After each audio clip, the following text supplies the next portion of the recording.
हाँ, तो चैप्टर का नाम है नॉट प्रॉफिट ऑर्गेनाइजेशन। इसमें पहले हम लोग को सारा टर्मिनोलॉजी सीखना होगा, क्योंकि ये वो ऑर्गेनाइजेशन है जो प्रॉफिट के लिए रन नहीं होता है। नॉर्मली हम लोग जितना भी बिजनेस देखते हैं, जो भी फर्म देखते हैं, जो भी क्लब देखते हैं, वो सारी चीजें ही प्रॉफिट के लिए होती हैं। जैसे बहुत सारे हॉस्पिटल्स हैं, कॉलेजेस हैं, वो सभी कुछ प्रॉफिट के लिए होती है। पर बहुत सारे चीज, बहुत सारे ऑर्गेनाइजेशन, बहुत सारे बिजनेस ऐसे भी हैं जो प्रॉफिट के लिए रन नहीं होता है, सोशल वेलफेयर के लिए रन होता है या फिर चैरिटी पर्पस के लिए रन होता है। तो उसमें कौन कौन सा एग्जाम्पल आता है? क्लब्स, बहुत सारे क्लब हैं जो सोशल वेलफेयर के लिए है, मेंबरशिप चार्जेस बहुत कम होता है। फिर बहुत सारा कॉलेज है जिसका मंथली फीस 100 या 200 पर मंथ है, वो सारे एनटीओ है। फिर बहुत सारे हॉस्पिटल्स हैं, बहुत सारे स्कूल्स हैं। तो ये सारे एग्जाम्पल्स है बेसिकली नॉट प्रॉफिट ऑर्गेनाइजेशन के। इन लोगों का जो अकाउंटिंग सिस्टम है और नॉर्मल बिजनेस का जो अकाउंटिंग सिस्टम है, वो थोड़ा सा अलग है। जो नॉर्मल बिजनेस में हम लोग जिन चीजों को कैश बुक कहते हैं, उन चीजों को यहाँ पर रिसिप्ट एंड पेमेंट अकाउंट कहते हैं। मतलब अगर नॉर्मल बिजनेस में हम लोग कैश बुक वर्ड यूज करते हैं, तो इस बिजनेस में ये लोग कैश बुक नहीं बोलेंगे, ये लोग रिसिप्ट एंड पेमेंट अकाउंट बोलेंगे। नॉर्मल बिजनेस में जिसे हम लोग पीएल कहते हैं, profit and loss account, NTO के लोग उसे इनकम एंड एक्सपेंडिचर अकाउंट कहते हैं, जिसको हम शॉर्ट में आई एंड ई लिखे हैं। तो कुछ वर्ड्स है, जैसे जब भी हम लोग किसी क्लब में एडमिशन लेते हैं, फर्स्ट टाइम ज्वाइन करते हैं या किसी जिम को ज्वाइन करते हैं, तो वहां पर सब्सक्रिप्शन देना पड़ता है। तो यहाँ पर हम लोग ऑर्गेनाइजेशन है, हम लोग क्लब है। तो हम लोग क्लब है तो लोग सब्सक्रिप्शन देंगे और हम लोग को ज्वाइन करेंगे। तो सब्सक्रिप्शन हम लोगों के लिए इनकम है।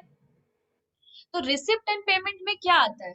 कैश बुक है, receipt and payment cash book है। पैसा आएगा तो रिसिप्ट में लिखेंगे, पैसा जाएगा तो पेमेंट में लिखेंगे। तो सब्सक्रिप्शन आ रहा है तो रिसिप्ट में लिख देंगे, पर ये इनकम एंड एक्सपेंडिचर में भी आएगा क्योंकि मेरा इनकम भी है।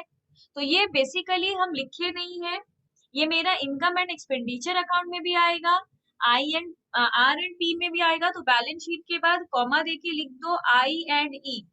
रिसिप्ट एंड पेमेंट में आएगा क्योंकि हम रिसिप्ट रिसीव किए हैं। आई एंड ई में आएगा क्योंकि ये मेरा इनकम भी है। और बैलेंस शीट में क्यों आएगा, ये हम लोग सम में देखेंगे। फिर वर्ड आता है एंट्रेंस फीस, जिसका दूसरा नाम है एडमिशन फीस। ये तो कहीं पर भी चले जाओ, स्कूल, कॉलेज, क्लब, जिम, कहीं पे भी चले जाओ, वो लोग एक एंट्रेंस फीस लेते हैं। एंट्रेंस फीस क्या होता है? जो हम लोग वन टाइम देते हैं। जो भी चीज, देखो, दो वर्ड का पहले मीनिंग जानना जरूरी है। कैपिटल नेचर और रेवेन्यू नेचर होता क्या है? कैपिटल नेचर उन चीजों को बोलते हैं जो हम लोग साल में एक बार करते हैं या फिर दो बार करते हैं, वो भी कंपलसरी नहीं है कि करना ही पड़ेगा। और अगर कभी कभी एक बार दे देते हैं तो फिर कभी देना नहीं पड़ता। उस चीज को कैपिटल नेचर का चीज बोलते हैं। और रेवेन्यू नेचर का चीज होता है जो एक साल में बहुत बार होता है, मंथली बेसिस पे होता है, डेली बेसिस पे होता है। जो एक साल में हम लोग बहुत बार करते हैं, उसको हम लोग रेवेन्यू बोलते हैं। जैसे अगर नॉर्मल पीएल के लैंग्वेज में समझाएं, तो सैलरी हर हर महीने हम लोग एम्प्लॉइज को देते हैं, वो रेवेन्यू नेचर का होता है। रेवेन्यू नेचर का कोई भी आइटम पीएल में आता है, और कैपिटल नेचर का कोई भी आइटम बैलेंस शीट में आता है। ये वाला चीज हम लिखवा देते हैं। जो भी चीज कैपिटल नेचर का होता है, वो चीज सिर्फ बैलेंस शीट में आता है। और जो भी चीज रेवेन्यू नेचर का होता है,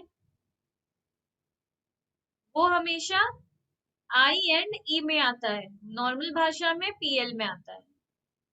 तो कैपिटल एक्सपेंडिचर हम लोग किसको कहते हैं? जो साल में बेसिकली एक बार होता है, या लाइफ में एक बार होता है, या जरूरी नहीं है हर साल हो ही। रेवेन्यू नेचर का चीज क्या होता है? जो हर महीने होता है। तो जो एंट्रेंस फीस है, वो डेफिनेटली एक इंसान कहीं पे एडमिशन के टाइम पे ही देगा, तो साल में एक ही बार देगा। या अगर एंट्रेंस फीस दे दिया है तो ईयर आफ्टर ईयर वही चल रहा है। तो इसलिए हम लिखे हैं ये कैपिटल नेचर का है। कैपिटल नेचर का है तो बैलेंस शीट में आएगा। फिर life membership fees. Life membership fees क्या होता है? बहुत जगह हम लोग जिम या क्लब ज्वाइन करते हैं तो बोलता है लाइफ मेंबरशिप फीस है आपका, मतलब एक बार दे दिया तो लाइफ टाइम यूज कर सकते हैं। तो ये भी मेरा कैपिटल नेचर का हुआ, सिर्फ बैलेंस शीट में अपीयर करेगा। एंडोमेंट फंड क्या होता है? एंडोमेंट फंड होता है, बहुत सारे बिजनेस एक फंड बनाते हैं। मतलब पिगी बैंक में पैसा जमा करके रखते हैं। उस पैसे को वो कब यूज करते हैं? कभी अगर बिजनेस में मुसीबत हो गया, क्योंकि ये प्रॉफिट मेकिंग ऑर्गेनाइजेशन तो है नहीं, यहाँ पे हम प्रॉफिट के लिए तो काम करते नहीं है। तो कभी कुछ मुसीबत पड़ा तो पैसा कहाँ से लाएंगे? तो इसके लिए लोग एंडोमेंट फंड बनाता है कि कभी कोई मुसीबत हो गया तो ये पैसा काम आएगा। तो ये कैपिटल नेचर का है और इसलिए बैलेंस शीट में जाएगा। इसके बाद बोल रहा है डोनेशन हम लोगों का दो तरीके का होता है। इतना तो हम लोग क्लियर है कि हम लोग क्लब है, हम लोग कॉलेज है, हम लोग मतलब हम लोग ही पैसा लेते हैं। तो लोग डोनेशन करेंगे, हम लोग डोनेशन रिसीव करेंगे। तो डोनेशन रिसीव करना हम लोगों का इनकम है। यहाँ हम लोग क्लियर है कि डोनेशन रिसीव्ड हम लोगों के लिए इनकम है। पर डोनेशन दो तरीके का होता है, एक जनरल डोनेशन, एक स्पेसिफिक डोनेशन। जनरल डोनेशन उस डोनेशन को हम लोग कहते हैं जो डोनेशन लेते वक्त वो कुछ मेंशन नहीं किया है कि इस पैसे को यही यूज करना। जैसे हम एक एग्जाम्पल में बताते हैं, हम एक बार एक मंदिर गए थे, टेम्पल गए थे। वहां पे बहुत सारा बॉक्स रखा हुआ था, like donation for education of the children, donation for food of the children, donation for temple maintenance, ऐसा करके बहुत सारा बॉक्स बना हुआ था। अगर हम, और एक था ऐसे ही डोनेशन का बॉक्स, अगर हम डोनेट कर रहे हैं फूड के लिए कि बच्चे खाना खा सके, इसलिए हम डोनेट कर रहे हैं, या फिर हम डोनेट कर रहे हैं कि बच्चे पढ़ाई कर सके, उनके एजुकेशन के लिए हम डोनेट कर रहे हैं, तो ये स्पेसिफिक डोनेशन है। क्योंकि टेम्पल वालों को उस पैसे को उनके एजुकेशन में यूज करना होगा। जो हम फूड में डाले हैं उस बॉक्स को खोल के उन लोगों को वो पैसा फूड में ही यूज करना होगा। तो वो है स्पेसिफिक डोनेशन। पर जो ऐसे ही डोनेशन का बॉक्स था, उस पैसे को वो जहां चाहे वहां यूज करेगा, उसके ऊपर कोई रूल नहीं है, तो दैट इज जनरल डोनेशन। जहां पता नहीं है वो डोनेशन किस रीजन से है, ऐसे ही है, जहां मन हम वहां यूज कर सकते, दैट इज जनरल डोनेशन। तो ये वाला डोनेशन या तो रिसिट एंड पेमेंट में आ सकता है, या फिर आई एंड ई में भी आ सकता है, क्योंकि मेरा इनकम भी है और हम रिसीव भी किए हैं। स्पेसिफिक डोनेशन मेरा क्या है? ये भी इनकम है, पर ये स्पेसिफिक रीजन के लिए हम पे किए हैं। जो भी डोनेशन स्पेसिफिक रीजन के लिए हम लोग रिसीव करते हैं, जैसे donation for building, donation for sports, mention कर दिया है, ये हमेशा कहाँ आएगा? सिर्फ बैलेंस शीट में। ये सिर्फ बैलेंस शीट में आता है स्पेसिफिक डोनेशन। लेगेसी क्या होता है? जब भी कोई इंसान मरता है तो बहुत सारे लोग होते हैं, अपना सारा प्रॉपर्टी, सारा पैसा किसी एनटीओ के नाम करके चले जाते हैं, किसी मंदिर में डोनेट कर देते हैं, किसी हॉस्पिटल को दे देते हैं, किसी क्लब में दे देते हैं। तो बेसिकली ये ऑर्गेनाइजेशन के लिए इनकम है। पर मरने वाला अपने विल के थ्रू ये देता है, विल में लिख के जाता है कि मेरे मरने के बाद मेरा सारा पैसा यहाँ पे दान कर देना। तो उसको लेगेसी कहते हैं इंग्लिश में। ये ऑब्वियसली कैपिटल नेचर का चीज है, और ये कैपिटल नेचर का है, इस रीजन से ये बैलेंस शीट में अपीयर करता है, इसलिए हम इसको बैलेंस शीट में लिखे हैं।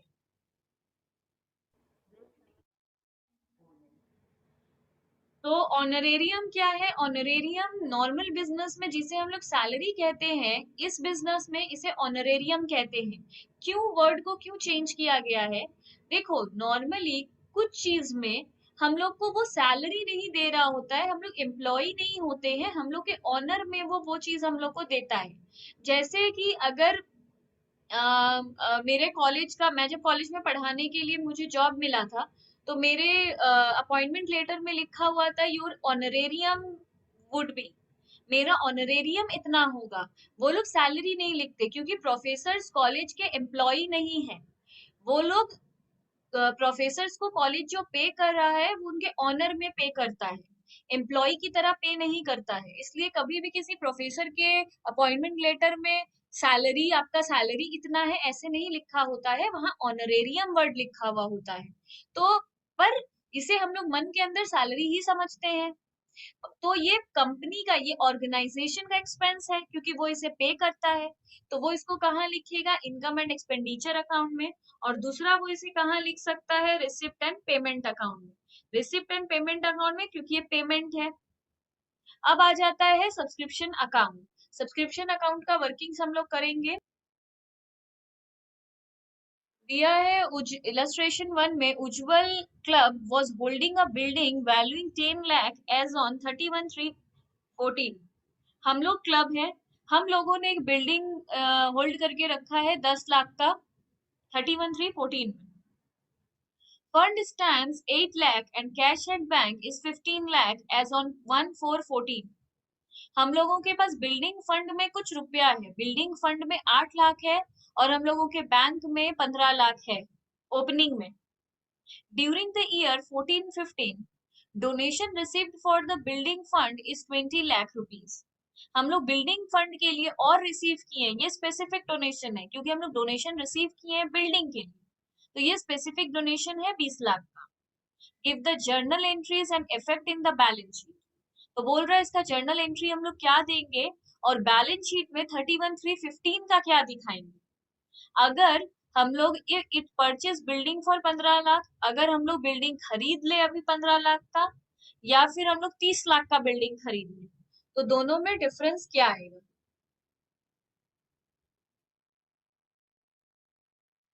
तो पहले हम लोग बैलेंस शीट बना रहे हैं, फिर हम लोग जर्नल करेंगे क्योंकि एग्जाम में एनटीओ से जर्नल नहीं आता है। तो हम लोग को बैलेंस शीट बनाने बोला है एज ऑन 31/3/15। ठीक है, तो यहाँ लाइबिलिटीज,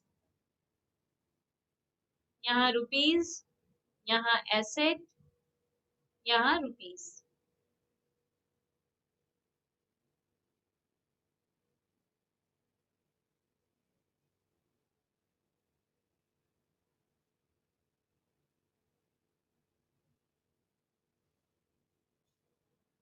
अच्छा, अब बोल रहे हैं हम लोगों के पास पहले से बिल्डिंग था 10 लाख का, तो पहले से कोई एसेट रहता है तो उसको हम लोग एसेट में ही लिखते हैं। पहले से हमारे पास बिल्डिंग था 10 लाख का। फिर बोल रहा है हम लोग, पहला केस में बोल रहा है हम लोग और बिल्डिंग खरीदे थे 15 लाख में। ठीक है, तो हमारे पास टोटल बिल्डिंग कितना हो जाएगा, 25 लाख। अब बोल रहा है कि हम लोगों के पास बैंक में पहले से रुपया था, बैंक में पहले से कितना था, 15 लाख। और हम लोगों को डोनेशन मिला था। देखो, जब हम लोग को जनरल डोनेशन मिलता है तो general donation income and expenditure में और रिसिप्ट एंड पेमेंट में चला जाता है। हम ये बात यहाँ पे क्लियरली लिखवाए हैं कि जनरल डोनेशन जो होता है वो रिसिप्ट एंड पेमेंट में और इनकम एंड एक्सपेंडिचर में जाता है, और जो स्पेसिफिक डोनेशन होता है वो बैलेंस शीट में जाता है।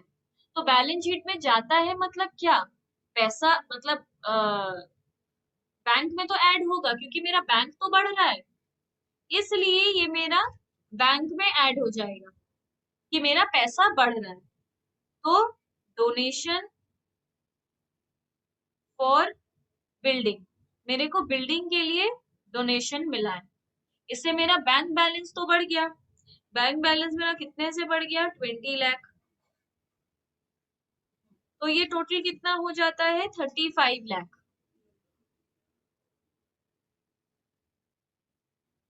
अब देखो एक चीज बताते हैं,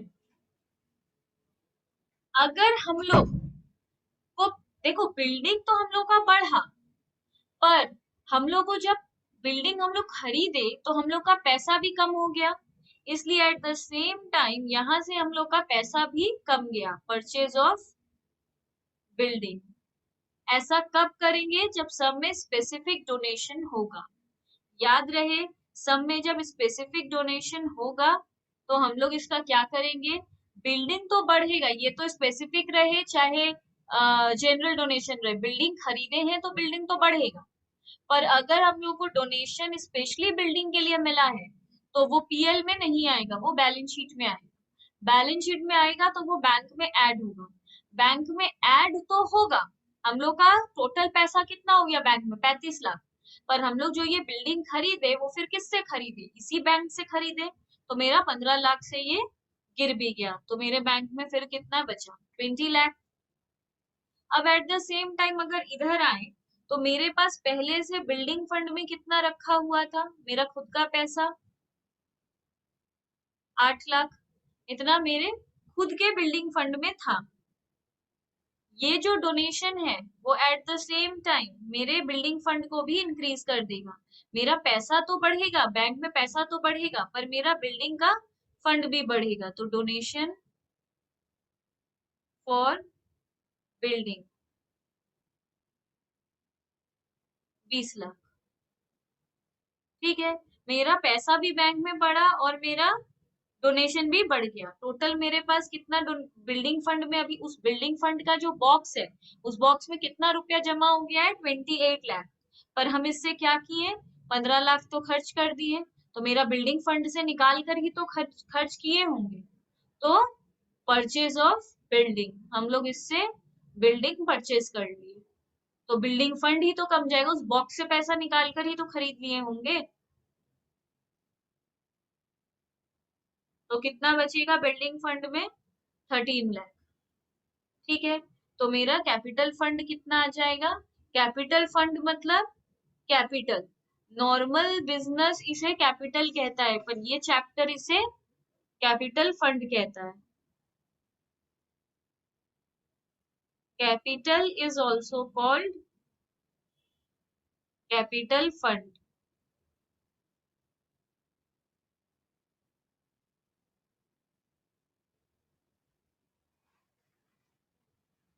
अब उसके बाद हम लोग दोनों साइड को टैली कर देंगे। यहाँ 45 लाख, यहाँ 45 लाख,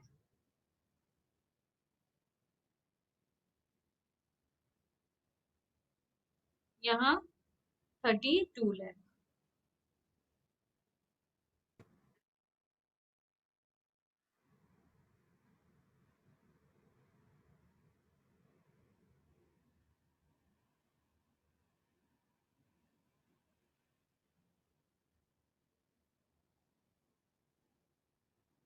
फिर इलस्ट्रेशन 2 में बोल रहा है, on 31 December 2013 a club had subscription in arrear. Arrear का मतलब होता है आउटस्टैंडिंग, तो इसको कॉपी में हम लोग नोट डाउन कर लेंगे। अरियर का मतलब है आउटस्टैंडिंग। तो सब्सक्रिप्शन आउटस्टैंडिंग है, मतलब लोगों ने अभी तक हमें दिया नहीं है, देना बाकी है 16,000, एंड इन एडवांस 4,000, और 4,000 कुछ लोगों ने एडवांस सब्सक्रिप्शन दे दिया है। During the year ended 31/12/14, the club received subscription 2,08,000। और हम लोग पूरा 31/12/2014 तक कितना कलेक्ट किए, 2,08,000 इस साल हम लोग कलेक्ट किए। Of which 10,400 was related to 2015, और उसमें 10,400 नेक्स्ट ईयर के लिए लोगों ने अभी एडवांस में पे कर दिया है। On 31st December 2014, there were 4 members who had not paid subscription for 2014। और इस साल 4 लोग थे जिन्होंने हमें सब्सक्रिप्शन नहीं दिया, मतलब अरियर में छोड़ दिया है। एक एक आदमी को 1600 देना था, 4 आदमी कितना देता, 6400। उतना रुपया सामने वाले ने हमें नहीं दिया है, बोल रहा है सब्सक्रिप्शन अकाउंट बनाओ। तो पहले ये जो सब्सक्रिप्शन अकाउंट का फॉर्मेट है इसको हम लोग कंप्लीट कर लेते हैं।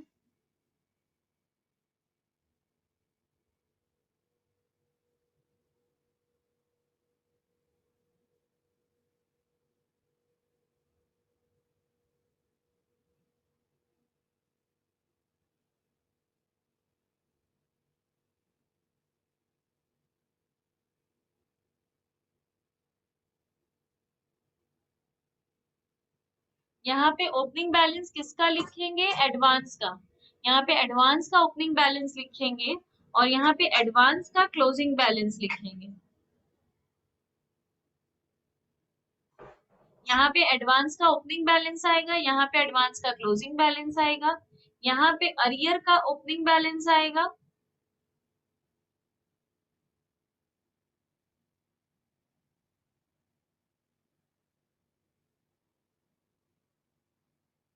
और यहाँ पे अरियर का क्लोजिंग बैलेंस आएगा।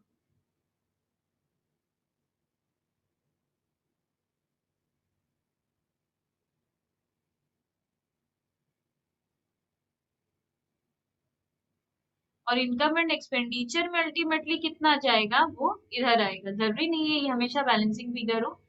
तो यहाँ पर याद रहे यहाँ पे एडवांस का ओपनिंग बैलेंस आएगा, यहाँ एडवांस का क्लोजिंग बैलेंस आएगा, यहाँ पे अरियर का ओपनिंग बैलेंस आएगा और एडवांस अरियर का क्लोजिंग बैलेंस इधर आएगा। कोई भी सब्सक्रिप्शन जो इस साल रिसीव किए हैं वो इधर आएगा और जो भी बचेगा वो इनकम एंड एक्सपेंडिचर अकाउंट में चला जाएगा।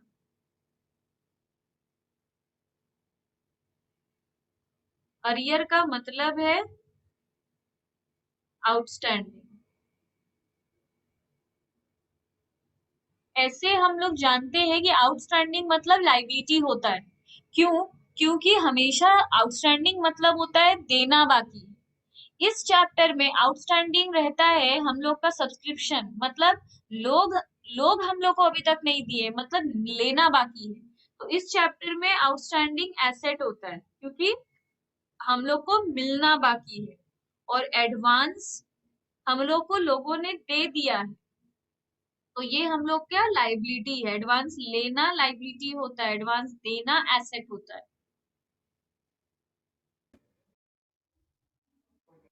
इलस्ट्रेशन 3 में बोल रहा है the sports club of Odisha had received in 13-14-2000। तो हम लोग सब्सक्रिप्शन रिसीव कितना किए हैं? 2000। जो भी सब्सक्रिप्शन रिसीव रहता है उसको हम लोग बाई आर एंड पी बोलकर लिखते हैं, तो बाई आर एंड पी बोलकर 2000 लिख देंगे। फिर बोला है सब्सक्रिप्शन फॉर 12-13। 12-13 हम लोग का लास्ट ईयर है, 13-14 हम लोग का करंट ईयर है। कैसे पता? जिस साल का रिसीव दिया हुआ रहता है वो हम लोग का करंट ईयर है। तो 13-14 हम लोग का करंट ईयर है और 12-13 हम लोग का लास्ट ईयर है। तो 12-13 में अनपेड बोला है, अनपेड का मतलब होता है आउटस्टैंडिंग। तो आउटस्टैंडिंग का ओपनिंग बैलेंस है 2000। तो हम एक बात क्लियरली बोले थे कि आउटस्टैंडिंग का ओपनिंग बैलेंस इधर आता है। पोजीशन लर्न रखना तुम लोग का ड्यूटी है। तो बोल रहा है कि ओपनिंग आउटस्टैंडिंग हम लोग का इधर आता है, दैट इज 200, और हम लोग सब्सक्रिप्शन रिसीव किए थे 2000, तो बाई आर एंड पी बोलकर लिखेंगे 2000। ये दो फिगर में हम लोग क्लियर है। इसके बाद बोल रहा है subscription paid in advance on 31/3/13। 31/3/13 का मतलब हुआ 12/13। तो 12/13 मतलब लास्ट ईयर। लास्ट ईयर का एडवांस है 50 और करंट ईयर का एडवांस है 40। तो लास्ट ईयर का एडवांस मतलब ओपनिंग, ओपनिंग एडवांस है 50 और करंट एडवांस है 40। तो ओपनिंग को लास्ट ईयर कहते हैं, करंट को क्लोजिंग कहते हैं। तो वो हम लोग ओपनिंग क्लोजिंग बैठा दिए। इसके बाद हम लोगों को यहाँ दिया है सब्सक्रिप्शन फॉर 13-14। 13-14 मतलब क्लोजिंग आउटस्टैंडिंग दे दिया है 90। तो हम लोग by balance CD closing outstanding लिख लिए 90। अब लास्ट में इसको बैलेंस किए तो हम लोग का आ गया 2I&E बैलेंसिंग फिगर।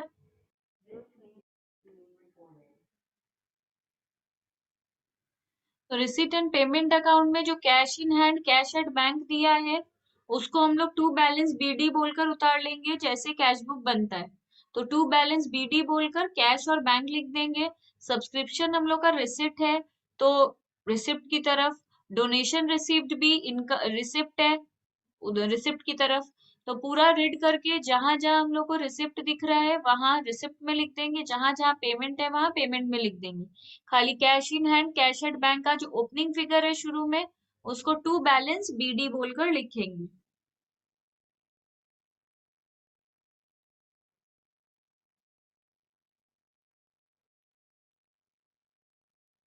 तो कैश में हम लोग का बैलेंस था 2000 और बैंक में हम लोग का बैलेंस था 6000। टोटल हम लोग का 8000 है। उसी तरह जब क्लोजिंग लिखने का टाइम आएगा तो हम लोग लिखेंगे बाई बैलेंस सीडी, वैसे ही कैश और बैंक। तो कैश है हम लोगों का 7000 और बैंक है हम लोग का, वो हम लोग को नहीं पता है, तो यहाँ पे 7000 देकर छोड़ दिए। अब जितना भी रिसिप्ट और पेमेंट है पुट करो।